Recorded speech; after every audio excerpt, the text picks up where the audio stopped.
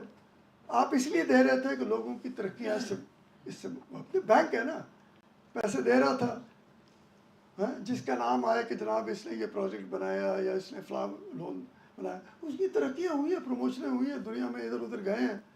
ٹھیک ہے, تو ان کے کریئر پاتھ تو بن گئے سب کے. پر ہم تو یہ بنیادی بات کہہ رہے ہیں کہ بھائی جان آپ نے یہ کس کوالٹی آف ڈیو ڈیلیجنس تھی, اور بینکر بیٹھے ہیں ہمارے, کہ آپ پھر بھی دیے جا رہے تھے اس بچے کو جو ٹوٹلی بگڑا ہوا تھا. تو why shouldn't you also take a hit now. So I am afraid یہ ہٹ ہوگی, اور اس کی وجہ سے اب وہ اگلے اگر اپنی, اور یہ فائنل بات ہے, اپنی ڈیٹ کی, اپنے جو ان نے قرضے دیے ہوئے ان میں کٹوتی کرتے ہیں, تو وہ اس طرح نہیں کریں گے کہ اچھا کوئی گل نہیں, کل تو پھر تسی یہ کام کر لینا. ایسا نہیں ہوگا. وہ اسی شرط پہ ہوگا کہ آئندہ آپ دوبارہ یہ نہ آئے تھوڑا دنوں بعد سر بڑی کوشش کی سی لیکن اور پھر سارا مسئلہ آ گیا. اس دفعہ نہیں ہونے دیں. آپ ان کو ہٹ لینی پڑے گی, لیکن it is not going to be easy for them, and it will take a long time to negotiate. اتنی آسانی سے ہوگا نہیں, اور پھر وہ ان کی شرائط بڑی واضح ہوں گی کہ بھائی جان ਹੁਣ ਤੁਹਾਡੀ ਇਸ ਗਲਤ ਫਹਿਮੀ 'ਚ ਨਾ ਰਹਿਣਾ ਹੈ ਕਿ ਥੋੜ੍ਹੇ ਦਿਨਾਂ ਬਾਅਦ ਕੁਝ ਸਾਲਾਂ ਬਾਅਦ ਫਿਰ ਆ ਜਾਓਗੇ کہ سر بڑی کوشش کی تھی کچھ ہوا نہیں, یہ ہوگا نہیں. So I'm afraid, وہ انگریزی بھی کہتے ہیں the chickens have come home to roost. It is no longer that simple. ہم نے چیزیں اتنی دیر تک آگے چلنے دی ہیں کہ now the time has come and it is not going to be easy. Final بات, سوری میں پہلے بھی کہہ چکا تھا, فائنل وہ جو لوگوں پر گزری ہے پچھلے لون میں, یہ ابھی قیوم نظامی صاحب اگلا سٹیج ہمیں اندازہ نہیں. دیکھیں نا, جو مڈل کلاس نہیں تھی اس نے کیا کیا, اپنا لائف سٹائل تھوڑا سا ایڈجسٹ کیا, کچھ چیزیں کاٹی. اچھا, جو غریب آدمی تھا وہ اس نے دوسری نوکری لینے کی کوشش کی, دن میں میرا خیال 16 گھنٹے کام کر رہا تھا, سچی بات ہے. اس کے علاوہ یہ بھی کیا, کچھ لوگوں کے پاس آپ کو بھی پتہ ہے کہ چھوٹی موٹی سیونگ پڑی ہوتی ہے, وہ استعمال ہو چکی ہے. اب وہ جس کو میں بفر کہتا ہوں نا, کہ سیونگ ہوگی کہ اگلے پروگرام میں کوئی نہ کوئی ایڈجسٹمنٹ کر لی, وہ ہو بھی نہیں اس دفعہ. سو دا پین ول بی سویئر. اب وہ اصل لیڈرشپ کا, قیادت کا, کہ وہ جو اس درد کو بانٹنا ہے وہ لوگوں کی اور طبقات کی استطاعت کے مطابق وہ بانٹ سکے. یہ جو اس کی درد ہے وہ کر سکیں گے, کرنا چاہیں گے, نہیں کرنا چاہیں گے, آپ مجھ سے بہتر سمجھتے ہیں ان کی قابلیت کو اور ان کی نیتوں کو, آپ مجھ سے بہتر سمجھتے ہیں. I'm happy to take any questions.